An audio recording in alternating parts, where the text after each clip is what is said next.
Boa tarde, povo de Deus. Nós vamos dar continuidade a mais uma série do livro Nisto Cremos, tá? E hoje nós temos o tema muito interessante sobre o Espírito Santo, né? O dom sobre o Espírito Santo de Deus. E hoje nós temos o prazer de deixar só o áudio do pastor Wagner aberto no momento, porque ele vai fazer sua apresentação, tá, pastor Wagner? Fica à vontade, a palavra é com o senhor e nos traz aí uma mensagem fresquinha lá de Deus nos nossos corações, amém? Amém. Muito bom. Primeiro, obrigado aí, né, pelos organizadores dessa live aí, pela oportunidade de poder estar com vocês.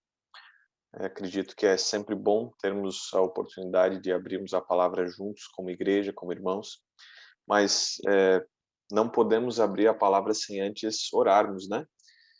O tema de hoje é sobre o Espírito Santo e a Bíblia diz que o Espírito da verdade é ele quem nos guia à verdade. Então, vamos orar pedindo para que assim seja também nesse momento. Vamos orar? Se você puder fechar os seus olhos, vamos orar juntos a Deus. Senhor, nosso Deus e Pai, obrigado, Senhor. Obrigado pelo privilégio que o Senhor nos dá de pararmos nesse momento para investirmos tempo em conhecer mais sobre a Tua palavra. Que o Teu Santo Espírito seja o nosso professor nesse momento e que possamos compreender ainda mais sobre a atuação do Espírito Santo dele na nossa vida, Pai. Permaneça conosco, assim te pedimos e desde já te agradecemos. Amém. Muito bom. O tema sobre o Espírito Santo é um tema muito interessante, é um tema também vasto. O tempo aqui, ele obviamente não nos permite vermos tudo, até porque estamos falando de uma pessoa da divindade, então estamos falando do Deus eterno, do Deus infinito, aquele que não tem começo nem fim. Então isso, obviamente, que não pode ser contido em alguns poucos minutos aqui de conversa, né? Mas nós então pegamos aqui alguns itens para que a gente possa falar, obviamente baseado e direcionado pelo nosso material, né? O livro Nisto Cremos, que traz aí para nós as 28 crenças da Igreja Adventista do Sétimo Dia. Eu gostaria de começar apresentando para vocês uma ideia que é interessante, que eu ouvi ainda no seminário, a de que o Espírito Santo ele é um agente discreto quando se fala da divindade, porque ele não chama a atenção para si, pelo contrário, ele vai direcionar as pessoas até Cristo, assim como Cristo veio revelar o Pai. Então agora o Espírito Santo nessa obra, nesse plano de salvação, ele vai ter a função também de apontar a Cristo e, obviamente, dentre outras coisas que nós veremos hoje. Mas eu gostaria de começar lendo para vocês o resumo, obviamente, que o Nisto Cremos nos traz, onde ele diz assim: Deus, o Espírito Santo, desempenhou uma parte ativa com o Pai e o Filho na criação, encarnação e redenção. Ele é uma pessoa tanto quanto o Pai e o Filho, inspirou os escritores das Escrituras, encheu de poder a vida de Cristo, atrai e convence os seres humanos, e os que se mostram sensíveis são renovados e transformados por ele à imagem de Deus. Enviado pelo Pai e pelo Filho para estar sempre com seus filhos, ele concede dons espirituais à Igreja e habilita a dar testemunho de Cristo e, em harmonia com as Escrituras, guia a toda verdade. Nos guia em toda a verdade. Então nós temos aí um breve resumo do que Nisto Cremos nos fala, e eu acabei não seguindo a ordem que está aqui no livro, mas eu imagino que nós poderíamos começar entendendo que a ação do Espírito Santo ela não é uma novidade do Novo Testamento, até sendo um tanto quanto redundante, né? Não é uma novidade que é apresentada somente após a ascensão de Cristo, não é nada disso. nós já conseguimos ver a ação do Espírito Santo no Antigo Testamento. Inclusive, já nos primeiros versos da Bíblia, quando nós chegamos ao verso 2 do livro de Gênesis, nós temos ali a informação de que o Espírito de Deus ele pairava por sobre as águas, ou seja, ele estava presente já na criação. Quando nós seguimos um pouco avante, nós chegamos ali em Êxodo, capítulo 31, verso 13 e verso 4, nós vamos conseguir ver ali o Espírito Santo capacitando pessoas. Vamos dar uma olhada nesse texto? Êxodo, capítulo 31, verso 3 e verso 4. Esse é um texto que nos chama muita atenção para a ação do Espírito Santo já no Antigo Testamento.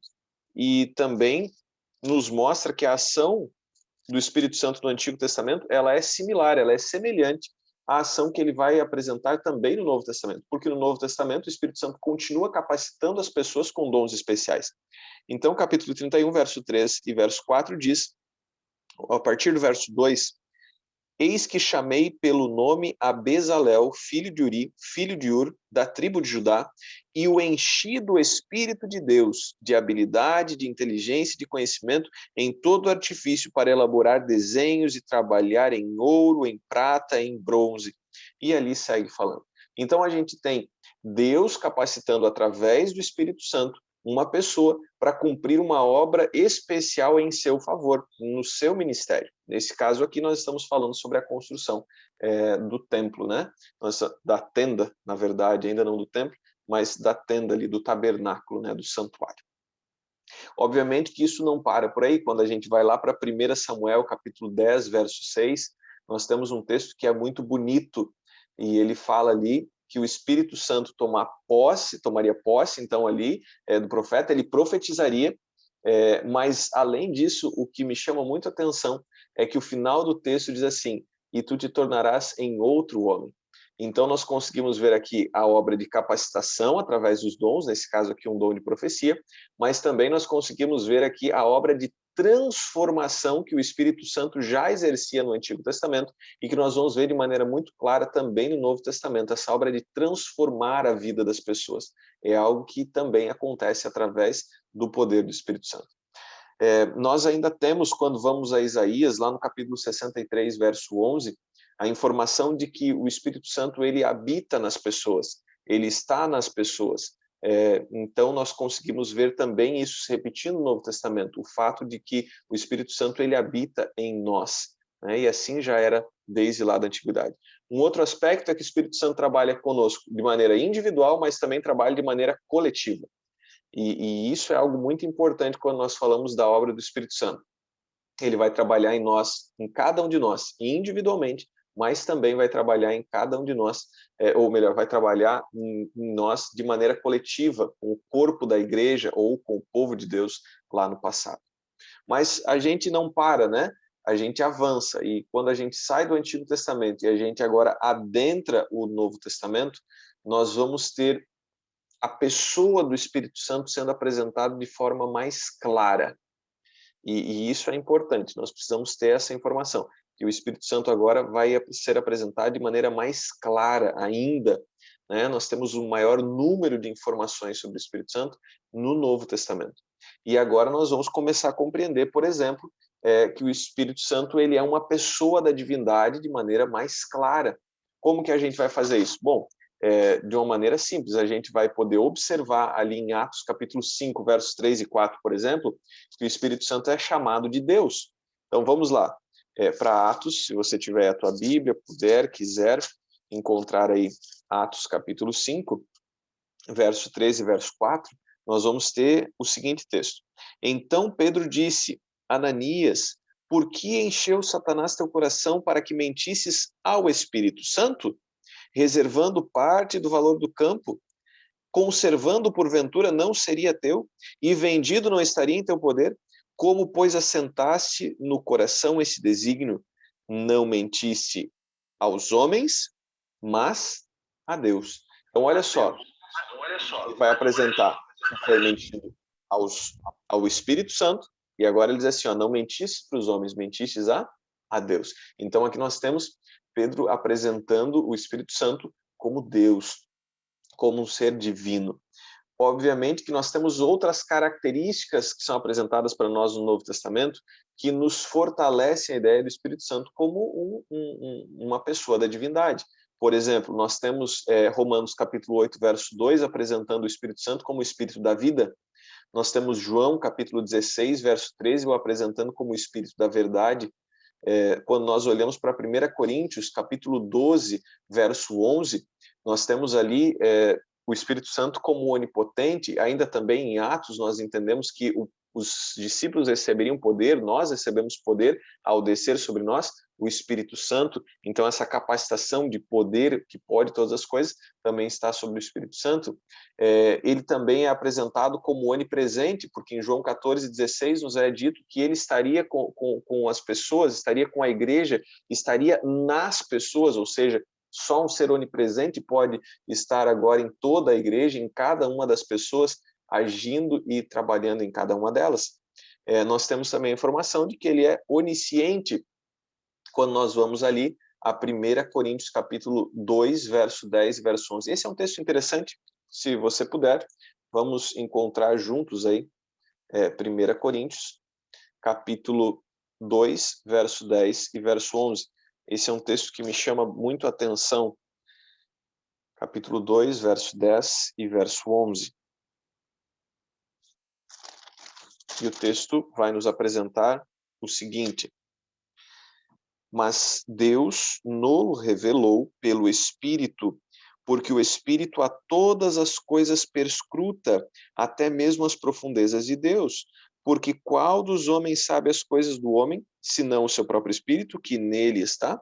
Assim também as coisas de Deus, ninguém as conhece, senão o Espírito de Deus. Então é interessante a informação de que o Espírito de Deus, ele é tudo perscruta, ou seja, ele conhece todas as coisas, inclusive a plenitude da própria divindade, como depois vai ser apresentada também, que habitou em Cristo.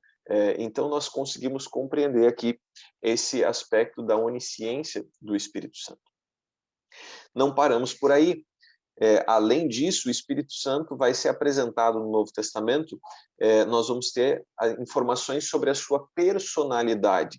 Por exemplo, quando nós vamos de novo ali a 1 Coríntios capítulo 12, verso 11, nós vamos ter a informação de que o Espírito Santo ele dividiria, ou ele daria dons à igreja conforme a sua própria vontade. Conforme a frase aqui na Almeida Revista Atualizada, é que isso aconteceria conforme lhe apraz, ou seja, conforme ele tem vontade, conforme ele quer, conforme ele deseja. Então, nós conseguimos ver o seguinte: somente uma pessoa da divindade, né, teria essa capacidade de vontade. Não é uma força, uma energia. Uma força, uma energia não tem vontade própria, mas o Espírito Santo ele tem vontade própria e ele agora vai distribuir os dons conforme a sua vontade. Ainda Efésios capítulo 4, verso 30, nós vamos ter ali a informação de que o Espírito de Deus pode ser entristecido, né? Na verdade, Paulo está fazendo um apelo ali para nós, né, e para todos os seus leitores, de que nós não deveríamos entristecer o Espírito de Deus, né? E ainda vai falar ali sobre o selamento que o Espírito nos dá, que nós vamos ainda trazer um pouco adiante. Mas esse texto de Efésios 4:30 é um texto muito interessante também para que nós possamos analisar a personalidade do Espírito Santo. Quando nós vamos até Atos 15, 28, e esse texto eu também vou abrir aqui para nós lermos juntos, Atos capítulo 15, verso 28, nós vamos ter uma informação de que o Espírito Santo ele está totalmente envolvido na administração da igreja. Atos capítulo 15, verso 28. E nós temos ali a seguinte informação, o texto nos diz: pois pareceu bem ao Espírito Santo e a nós não vos impor maior encargo além destas coisas essenciais. E aí ele vai trazer a sequência. Mas olha só que coisa incrível, né? O Espírito Santo envolvido na administração da igreja. Quando nós lemos o capítulo 15 de Atos, nós descobrimos que ali nós temos o primeiro concílio, né, o concílio de Jerusalém, onde uma questão importante está sendo discutida. E é o Espírito Santo quem está ali ajudando, auxiliando, trabalhando na administração da igreja, da recém-criada igreja, né? A igreja que está ali nascendo com os apóstolos. Então, essa também é uma informação importante. Mas a pergunta que geralmente fica é: por que é que o Espírito Santo ele é apresentado de forma mais completa e plena no Novo Testamento? E aqui nós temos algo que é interessante. Vamos começar com a promessa que nos é dada no Antigo Testamento, que é o livro de Joel. Vamos abrir ali o livro de Joel, no capítulo 2. Joel, capítulo 2. E vamos ler ali o verso 28 em diante. Joel, capítulo 2, verso 28 em diante. Nos diz o seguinte: e acontecerá, depois, que derramarei o meu espírito sobre toda a carne. Vossos filhos e vossas filhas profetizarão, vossos velhos sonharão, e vossos jovens terão visões. Até sobre os servos e sobre as servas derramarei o meu espírito naqueles dias. E aí ele vai seguindo ali falando sobre os prodígios que ainda aconteceriam. Quando nós vamos ao Novo Testamento, mais especificamente ao capítulo 2 de Atos, nós vamos ver Pedro identificando a promessa que foi dada no livro de Joel com os acontecimentos do Pentecostes. Então, agora nós vamos até Atos, capítulo 2, e nós vamos encontrar aqui Pedro, a partir do verso 14, se levantando para fazer o seu discurso. E quando ele chega agora no verso 16, ele vai nos dizer o seguinte, explicando para as pessoas o que estava acontecendo.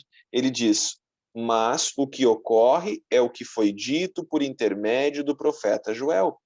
E acontecerá nos últimos dias, diz o Senhor, que derramarei o meu espírito sobre toda a carne. Vossos filhos e vossas filhas profetizarão, vossos jovens terão visões, e sonharão vossos velhos. Até sobre os meus servos e sobre as minhas servas derramarei o meu espírito naqueles dias, e profetizarão. E ali ele também segue falando dos sinais que aconteceriam. Então nós conseguimos encontrar nesse paralelo de Joel e de Atos a informação. Nós temos uma promessa dada lá a Joel, e nós temos agora o cumprimento dessa promessa em Atos. Obviamente que se nós lermos um pouquinho antes ali no capítulo 2 de Joel, nós vamos identificar também nós vamos identificar ali os elementos da chuva temporã e da chuva serôdia, o que nos apresenta que houve uma chuva lá no Pentecostes, que era então essa chuva temporã, a chuva de preparação, né, perdão, a chuva da época do plantio, da semeadura para o nascimento do grão, e nós vamos ter então uma chuva serôdia no tempo do fim para a colheita, né, para a colheita final.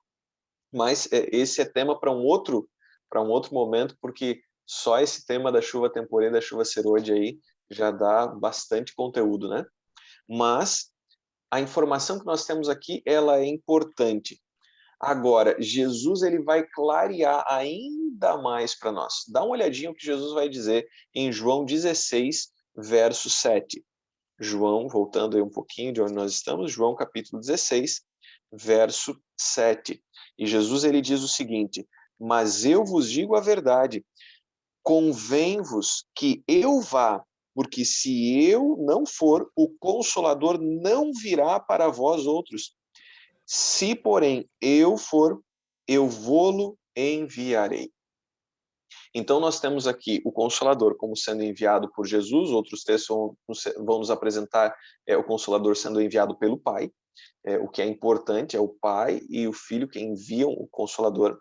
Mas quando nós voltamos a Atos, no capítulo 2, ainda agora no verso 33, nós vamos ter ali já indo para o final do discurso de Pedro, Pedro dizendo o seguinte, que Jesus ele foi exaltado à destra de Deus, tendo recebido do Pai a promessa do Espírito Santo, derramou isto que vedes e ouvis.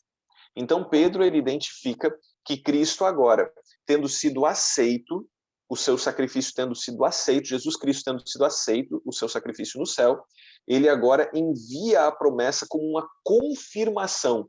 E eles agora têm a certeza de que Cristo ele teve o seu sacrifício aceito, de que ele está sentado à destra do Pai, porque o Espírito Santo, a promessa foi dada, o Espírito Santo foi derramado sobre eles. Então o Espírito Santo vem também como uma confirmação da parte de Deus e de Jesus de que o sacrifício havia sido aceito e de que Cristo agora está sentado à destra do Pai. Tudo isso nos apresenta, dentro desse contexto, de que o ministério de Cristo e o ministério do Espírito Santo eles estão intrinsecamente conectados. Nós podemos ver Cristo, então, nós podemos ver o Espírito Santo no nascimento de Cristo, na concepção de Cristo. Nós conseguimos ver o Espírito Santo no ministério de Cristo, no batismo de Cristo, no ministério de Cristo. Nós conseguimos ver o Espírito Santo na sua morte e na sua ressurreição. E agora nós conseguimos ver essa conexão dos ministérios ao Cristo ascender ao céu, começar a ministrar agora no santuário celestial, e o Espírito Santo ser aquele que vai cumprir a promessa que o próprio Cristo deu lá em Mateus, capítulo 28, verso 19, de que estaria com os seus discípulos todos os dias até a consumação dos séculos. Então essa promessa é cumprida através da pessoa do Espírito Santo. E aqui, gente, encaminhando para o final, eu gostaria de trabalhar com vocês dois aspectos, pelo menos dois aspectos ou mais aqui, da ação do Espírito Santo hoje na nossa vida. E isso é importante. Eu sei que nós tivemos aqui uma passada rápida, que muitas mais coisas poderiam ser ditas, mas encaminhando aqui para o final, eu gostaria de apresentar para vocês João capítulo 16, verso 8. E João 16, verso 8 é um texto conhecidíssimo, você sabe de cor. João 16, verso 8 diz que quando o Espírito Santo viesse, ou quando ele vier, convencerá o mundo do pecado, da justiça e do juízo. Eu vou focar esse texto aqui no aspecto de que é o Espírito Santo que nos convence da necessidade de Cristo. Certo? Aqui nós temos os três elementos, não vamos esmiuçar os três elementos, né, do pecado, da justiça e do juízo, mas eu gostaria de focar de que é o Espírito Santo que nos convence da necessidade de Cristo. Ao nos convencer do nosso pecado, ele nos convence da necessidade de Cristo. Porque ao sermos convencidos do nosso pecado, entendemos que não há nada que possamos fazer. Ao sermos convencidos do nosso pecado, entendemos que nós por nós mesmos não temos solução, não há solução para a nossa situação, a não ser em Cristo Jesus. Então é o Espírito Santo que nos convence do nosso pecado e nos convence da necessidade de Cristo para salvar, para nos transformar, para nos lavar. Nesse aspecto, nós conseguimos entender que o Espírito Santo ele age no ser humano antes mesmo de nós aceitarmos a Cristo Jesus. E nós vamos ver agora na sequência que o Espírito Santo ele age no ser humano de duas formas distintas. Em um primeiro momento, ele age no ser humano buscando converter o coração do ser humano, trazer o ser humano a Cristo. Ele age no coração humano buscando fazer com que o ser humano entenda a sua necessidade de Cristo, a sua necessidade de salvação.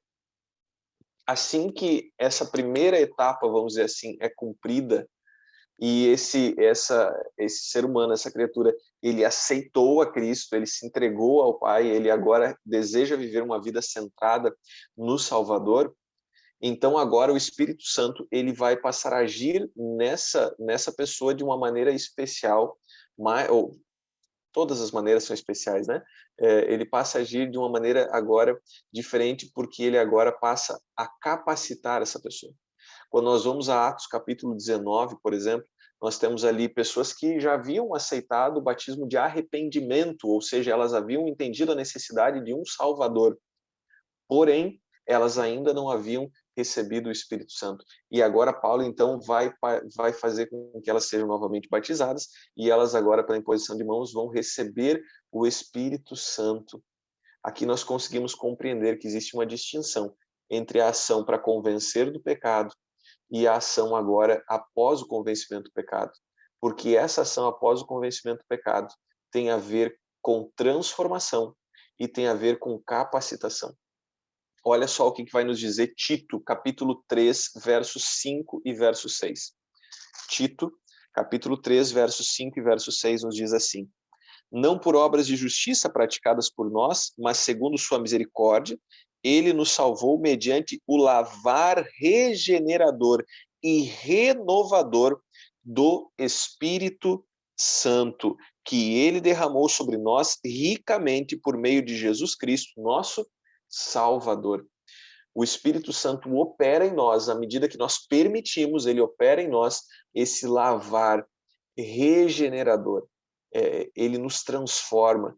Assim como nós temos o texto lá de 1 Samuel dizendo que aquele que recebeu o Espírito Santo então se tornaria um outro homem, nós também somos transformados em novas criaturas através do lavar regenerador do Espírito Santo. Não à toa Jesus, lá no texto de João capítulo 3, vai dizer para Nicodemos que ele precisaria nascer de novo, e ele agora afirma que quem não nascer da água e do Espírito não pode ver o reino de Deus.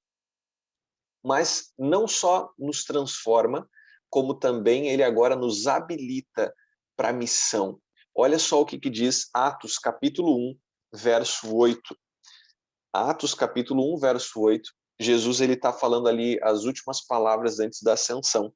E Jesus vai dizer agora para os seus discípulos o seguinte: mas recebereis poder ao descer sobre vós o Espírito Santo, e sereis minhas testemunhas, tanto em Jerusalém, como em toda a Judéia e Samaria, e até aos confins da terra.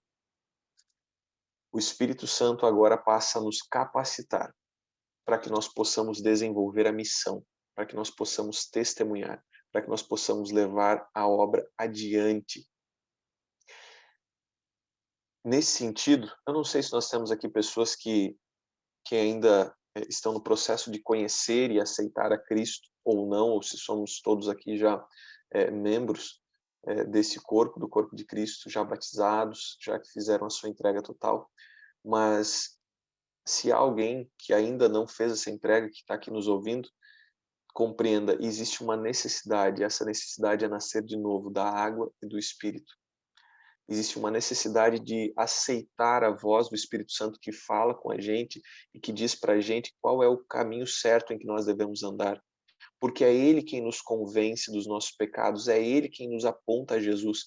E é nele que nós precisamos agora, ouvindo a sua voz, aceitar o convite que Ele nos faz. Na verdade, quando nós lemos o texto bíblico, ele vai nos dizer que hoje, se nós ouvirmos a sua voz, não devemos endurecer o nosso coração. Então, se você tem estudado a Bíblia, se você tem entendido que o Espírito Santo tem te convidado a viver uma entrega completa a Cristo, não resista. Se entregue completamente. Com certeza será a melhor escolha e decisão que você fará. Procure a pessoa com quem você está estudando, procure um ancião de igreja, procure uma igreja, procure um pastor e fale com ele sobre a sua decisão de entregar a vida a Cristo. Com certeza ele irá lhe ajudar. Mas se você já fez a sua entrega total, se você já passou aí pelas águas do batismo, já recebeu então ali a porção do Espírito Santo, te capacitando para uma vida nova, então eu agora tenho um apelo para fazer para você, porque o texto bíblico me diz que o Espírito Santo vem sobre nós e nos dá poder para que nós sejamos testemunhas de Jesus, para que nós possamos cumprir a missão de Cristo. E a missão de Cristo, quando nós vamos ao texto de Marcos, nós vemos Jesus dizendo assim que ele não veio para ser servido, ele veio para servir e dar a vida em resgate por muitos. Então, eu gosto de resumir a missão de Cristo da seguinte forma: ele veio servir para salvar. E essa tem que ser também a nossa missão, servir para salvar. E nós só podemos servir para salvar através do poder do Espírito Santo, porque é ele que nos capacita para sermos testemunhas vivas do poder de Cristo Jesus. Aqui eu poderia contar inúmeras histórias de pessoas que têm tido a sua vida transformada pelo Espírito Santo. Mas é incrível que o Espírito Santo ele quer nos usar também para fazer parte dessa obra de levar a mensagem de salvação às pessoas. Que você desejar amar essas pessoas a ponto de desejar a salvação e a vida eterna delas e nos preocuparmos com isso de verdade, porque essa é a ação do Espírito Santo na nossa vida. Ele nos capacita e nos dá poder, nos enche de poder para sermos testemunhas. Foi assim com os apóstolos no passado e deve ser assim conosco também nos nossos dias.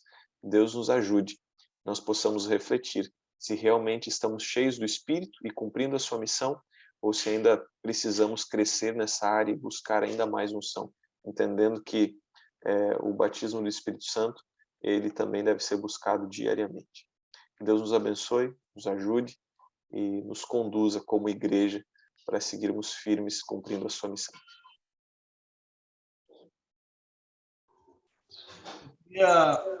Nós estamos aqui em 2 horas e 37 minutos. Tinha falado aí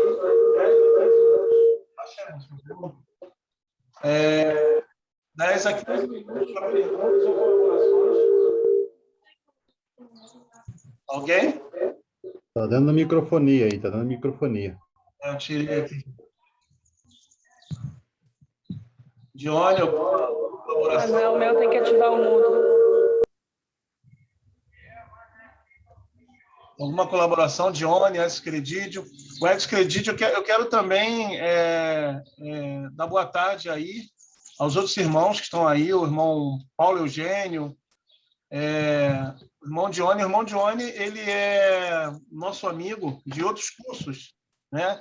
De curso de texto hebraico. E o Dione, pastor, ele vai trazer a mensagem para a gente também falando sobre o sábado, tá?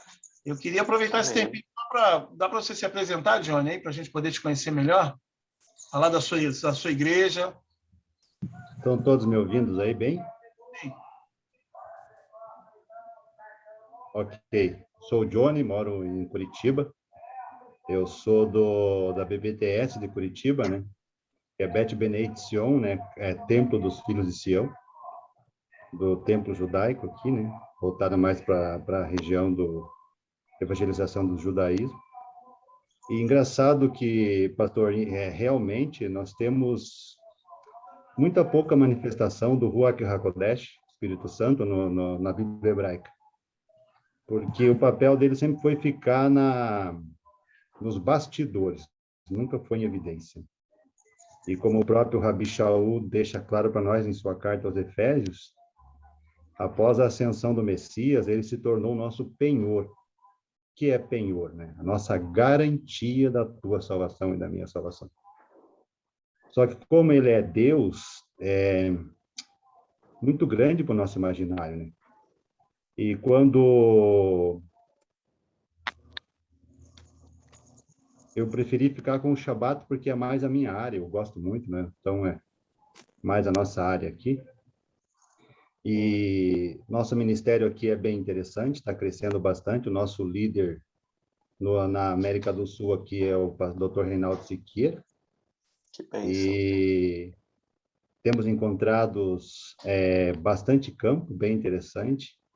O trabalho é árduo e somente com a ajuda do Ruach HaKodesh que será cumprido, porque a gente lida com pessoas bem influentes na Bíblia hebraica, né? Pessoas bem conhecedoras, então a gente tem que estar bem preparado para poder entrar no assunto. E quando o Alex me convidou, foi um prazer. Mas eu gostaria de fazer uma pergunta para o pastor.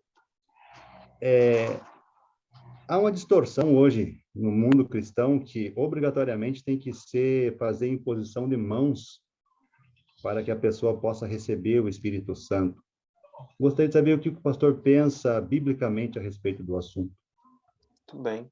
É interessante que quando a gente analisa o Novo Testamento, a gente tem de maneira mais clara o Espírito Santo ele descendo no momento do batismo, com raras exceções, né? Com raras exceções, e essas exceções têm propósitos específicos também, né? Por exemplo, ali com Cornélio, então tem um propósito específico. Qual era o propósito? Era que Pedro e aqueles irmãos ali que os acompanhavam compreendessem. Bom, tanto é que depois vai fazer parte da argumentação de Pedro. Se eles receberam o Espírito Santo, quem sou eu para dizer que eles não fazem parte, né, do corpo de Cristo? Então, de fato, algumas pessoas tentam agora trazer e desvincular isso, né? Fazer essa desvinculação. Detalhe interessante, ali em Cornélio não há uma imposição de mãos, né? E ele recebe o Espírito Santo. Então, às vezes, nós somos apegados a algumas coisas de forma a limitarmos a ação de Deus, certo? Então, Deus só age ou ele só faz se nós fizermos tal coisa. E isso não funciona assim, né? Deus ele é livre para agir e para fazer e para cumprir a sua obra. mas de maneira especial e de maneira clara, vamos dizer assim, via de regra, o batismo do Espírito Santo, ele está vinculado ao batismo nas águas, né? E, obviamente, que nós encontramos ali no batismo das águas também uma imposição de mãos. Então, a gente consegue entender isso, mas não há não podemos limitar a ação do Espírito Santo a coisas que nós fazemos ou não fazemos, né? Outra coisa, pastor, é o que todos os irmãos aqui presentes têm que ficar claro, que segundo a tua personalidade, você vai ser enxertado numa das 12 tribos. Por exemplo, vou dar um exemplo claro disso. Se você é uma pessoa muito brava, muito assim, corajosa, você vai ser enxertado na tribo de Judá. Agora, se você é uma pessoa calma, tranquila, pacata, você vai ser enxertado na tribo de Issacar. Por quê? Porque eles até pagavam para outras pessoas irem à guerra no lugar deles. Então, é isso que é interessante. Às vezes, a gente estuda a Bíblia, estuda o poder do Ruach HaKodesh, o poder do Espírito Santo em nossas vidas, e nós queremos que ele haja segundo a nossa vontade, que ele haja segundo aquilo que nós queremos, nós limitamos a ação dele em nossas vidas, né? E eu louvo ao Eterno pela Igreja Adventista, porque a palavra hebraica Elohim, né, que é a junção de deuses, né, que junta ali a Trindade, né, ela não especifica exatamente por essa vertente, mas vamos por esse caminho aqui, né? O que eu quero dizer com isso? Que nós precisamos estudá-lo, conhecê-lo. Por exemplo, a prova que nós temos na Bíblia hebraica de que ele era uma pessoa, que vamos lá para o profeta Isaías, ali no profeta Isaías, na Haftará, ali os profetas falam que o Espírito do Eterno tornou-se inimigo do povo de Israel pela sua rebeldia à Torá, pela sua rebeldia aos ensinamentos. Isso demonstra que ele não é uma entidade, não é um poder, não é um fogo. Isso demonstra para mim, para um leitor de olhos e mente abertos da Bíblia hebraica, que ele era uma pessoa e que ele esteve em ação desde o momento da queda dos nossos primeiros pais. Ali ele já começou a trabalhar na mente. Porque, como o pastor deixou bem claro, pastor, quando eu reconheço que eu sou pecador e que eu preciso de um Salvador, já é a ação do Espírito Santo em nossas vidas. Então, ele começa a agir em nós antes mesmo do batismo. E como o senhor deixou bem claro, sabiamente disse, com o batismo nós recebemos daí os dons dele, para podermos frutificar e somos enxertados na videira verdadeira e vamos dar frutos para a honra e glória do Messias. Acabei as minhas falas por aqui, já falei demais. Deus seja louvado. Muito obrigado, Johnny. Ótimas contribuições. Pastor, nós temos aí também o palestrante, o que fez a abertura das nossas lives aí, que está com a gente, aí, irmão José Flores. Né? Irmão José Flores, pode desativar aí seu microfone aí e, não sei, colaborar ou perguntar. O pastor está aí, vamos aproveitar.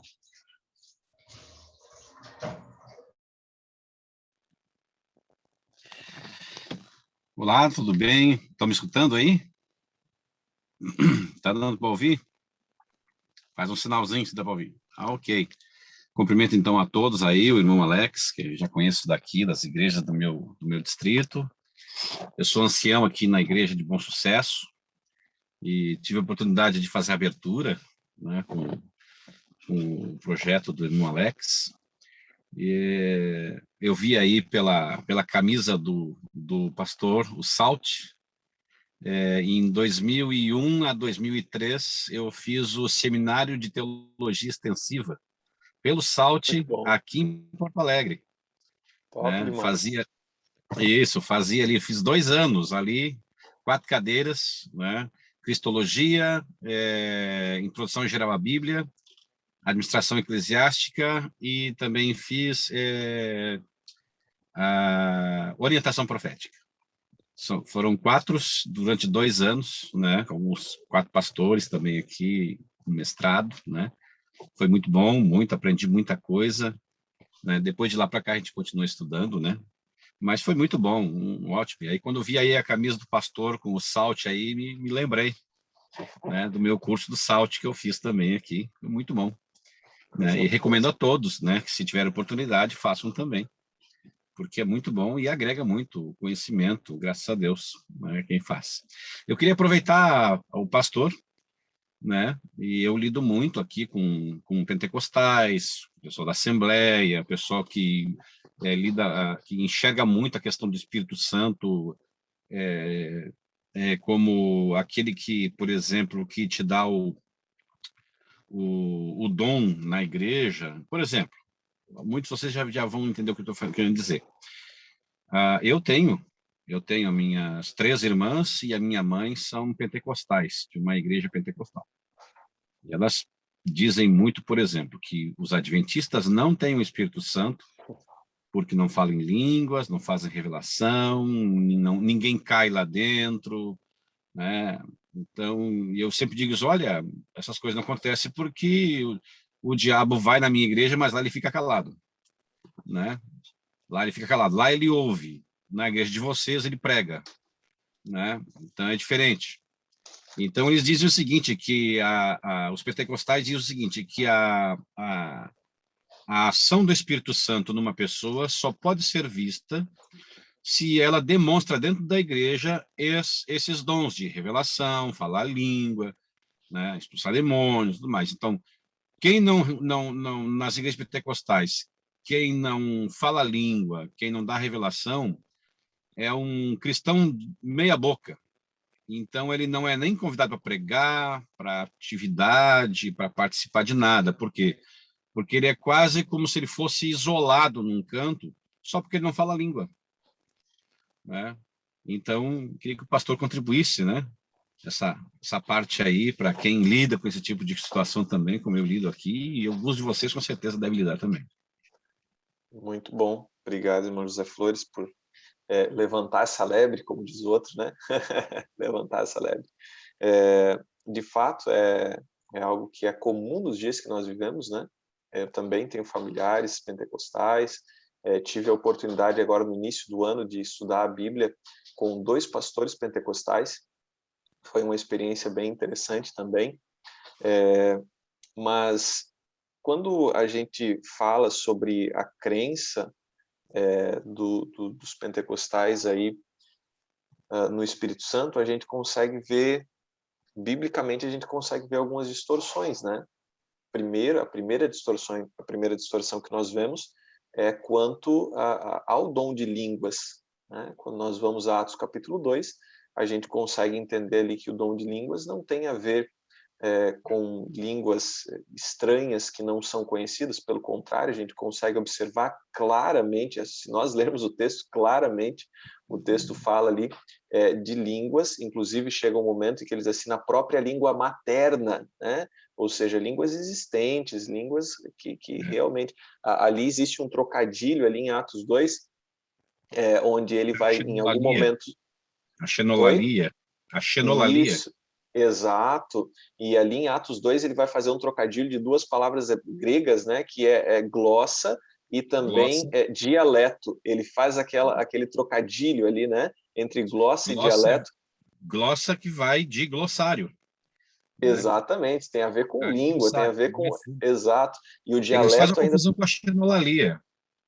Exato. Então a gente tem, primeiro ponto que eu acho que é interessante ressaltar é esse detalhe. Atos 2 apresenta um dom de línguas que não é o mesmo que é manifestado por aí, né? Esse é o primeiro item, né, que a gente poderia avaliar. O segundo item, a gente tem, por exemplo, 1 Coríntios capítulo 14 todo, mas o capítulo 14, verso 40, diz: tudo, porém, seja feito com decência e ordem.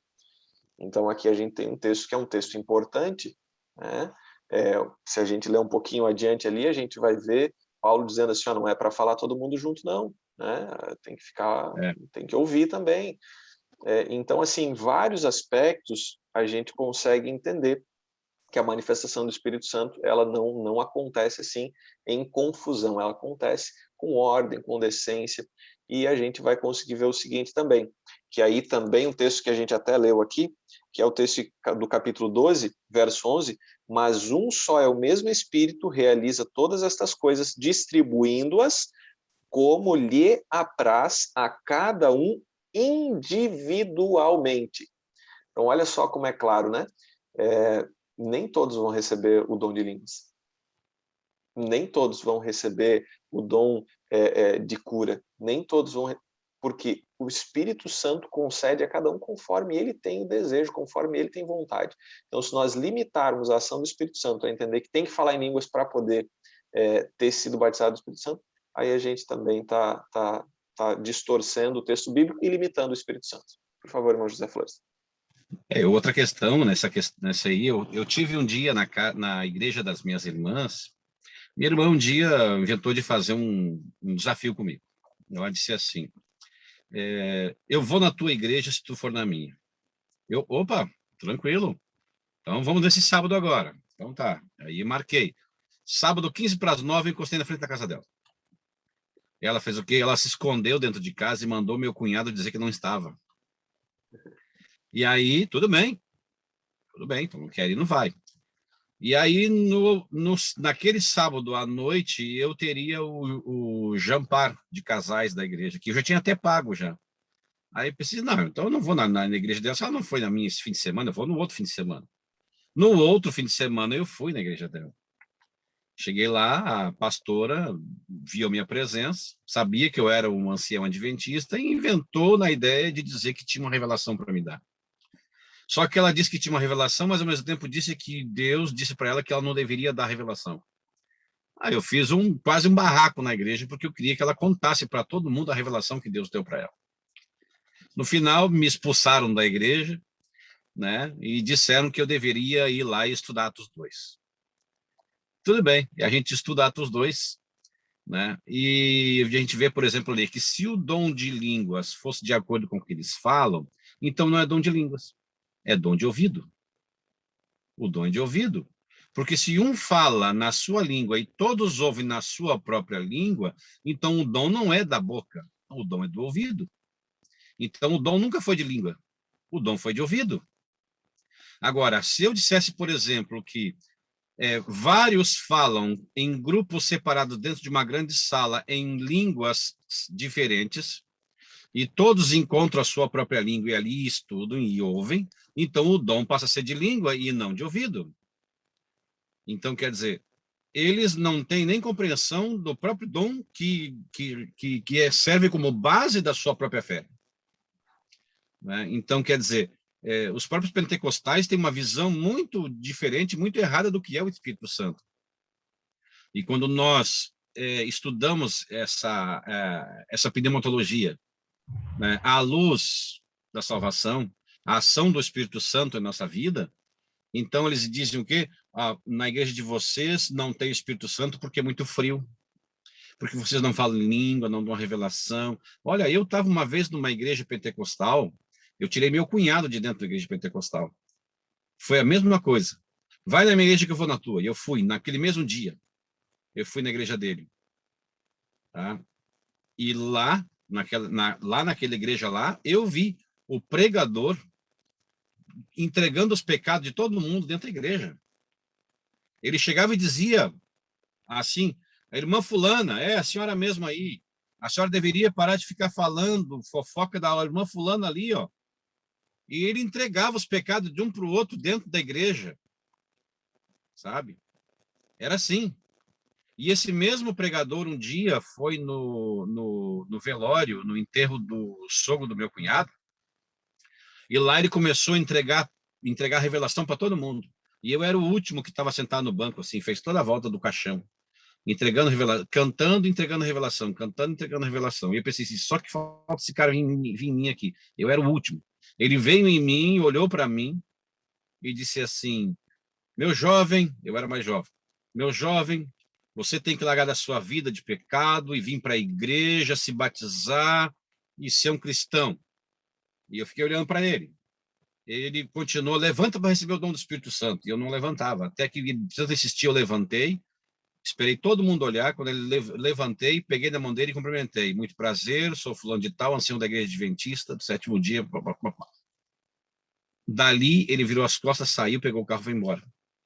Ele não esperava aquela, sabe? Então, outra, eu conheci na igreja dele um rapaz que era filho do pastor, guardava o sábado de forma escondida. Ele contou para mim que ele guardava o sábado. Ele sozinho descobriu na Bíblia a questão do sábado, tentou pregar na igreja sobre o sábado e cortaram o microfone dele e não deixaram ele pregar. E falaram para ele que se ele nunca mais deveria pregar sobre o sábado na igreja. Como ele era filho do pastor, conhecia muita gente, e a família tinha uma raiz muito forte na igreja, ele continuou guardando o sábado de forma secreta. Depois nunca mais vi ele. Meu cunhado entrou para a igreja adventista, saiu de lá, e no dia do batismo do meu cunhado, a esposa dele ficou sabendo, porque ele se batizou sem ela saber. A esposa dele ficou sabendo, ela disse para ele assim, que Deus tenha piedade da tua alma. Hoje a esposa dele está na igreja. A esposa dele está na igreja, todos os filhos estão na igreja. E ele teve que se batizar escondido. Conheci, bom, eu tenho 30 anos de ancião, então eu vou passar o resto do tempo aqui só falando histórias. Vou deixar para o pastor aí. Eu fui da Assembleia há 6 anos e eu vi muito disso acontecer também.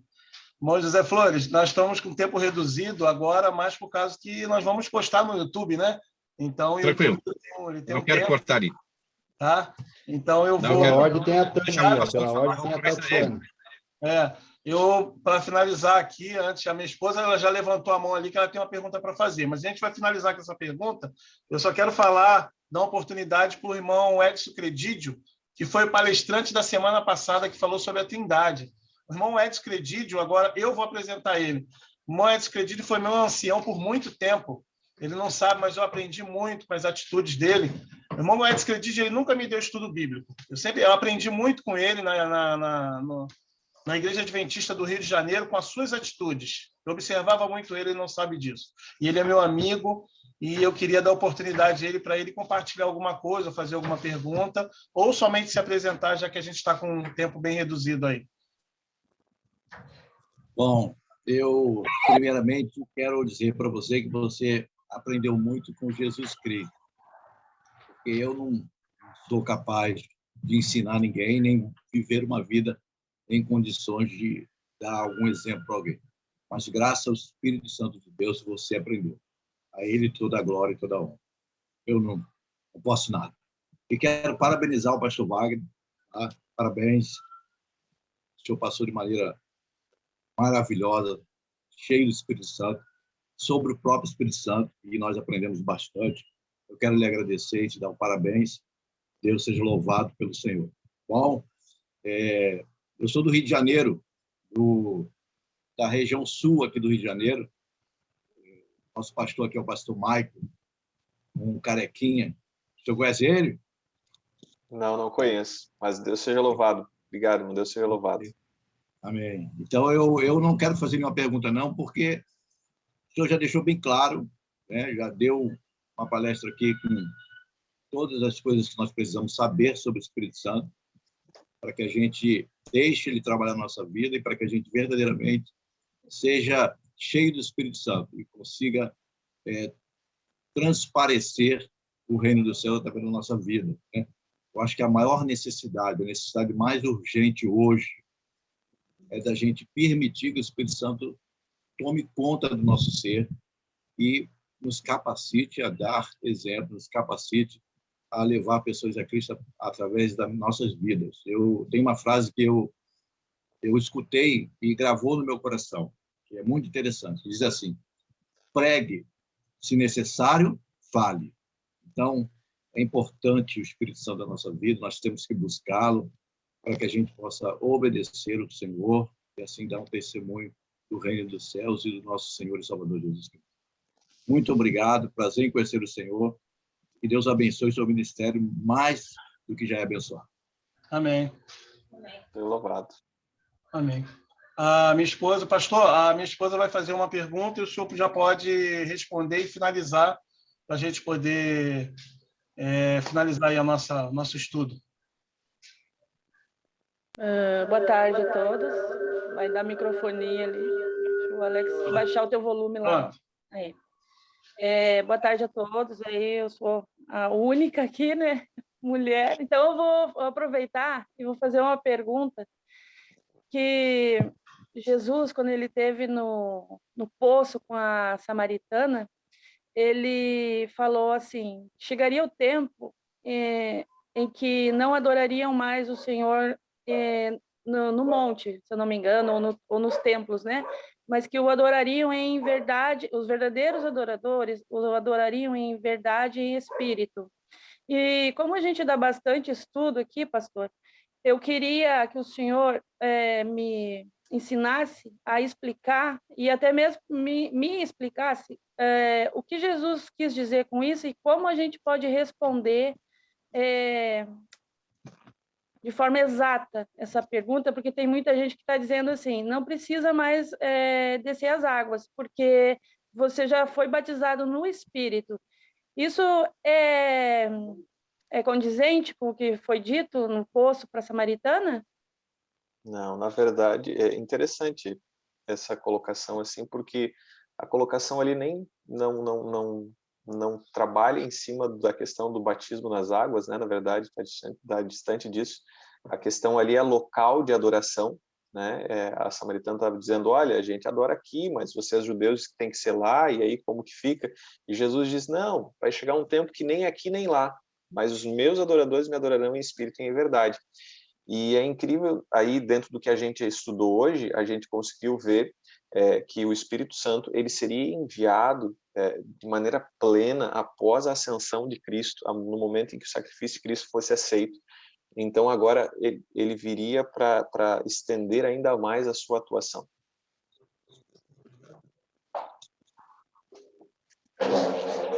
Obrigada, pastor. Então tá.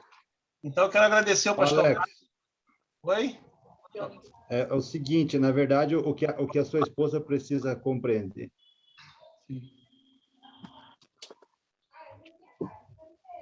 Pode falar, Johnny. O que a sua esposa precisa compreender, na verdade, é distinguir, nós devemos aprender a distinguir o que significa espírito e em verdade. Na verdade, adoração ao Eterno em espírito é você obedecer tudo que está contido na palavra. Se você recebeu as instruções ali, o Espírito Santo te moveu você à palavra. Você, por exemplo, você fuma, você descobre que não pode fumar. Você descobre, por exemplo, você mente, você descobre que não pode mentir, que os mentirosos não herdarão o reino dos céus. Então, ou seja, o Espírito Santo te mostrou o que se deve fazer.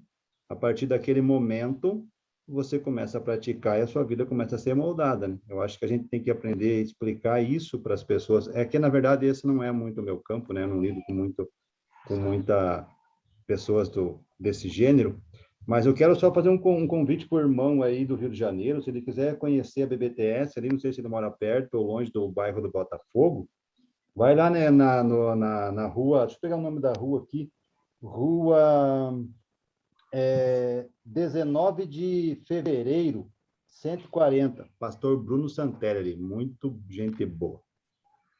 Alex, deixa eu falar rapidinho aqui, um segundo só. O irmão Dione, é isso? Isso. Um abraço, meu amigo, Deus te abençoe, mais do que já te abençoa. Prazer em conhecê-lo. Eu moro um pouco distante de Botafogo, é longe, mas é possível ir, e eu anotei aqui, e assim que eu tiver um tempo, eu sei que temos que ter, né? Mas porque eu estou envolvido aqui também em muito trabalho, e assim que eu tiver um tempo, eu vou lá e vou dar um abraço lá no seu pastor.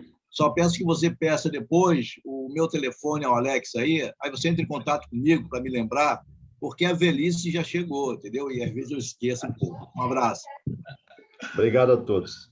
Então tá bom, irmãos. Eu acho que o pastor Wagner deu uma queda, né, dele, não sei se ele vai voltar, mas desde já eu já deixo aqui o meu agradecimento, acho que é agradecimento de todos, ele está mandando mensagem aqui, aconteceu alguma coisa.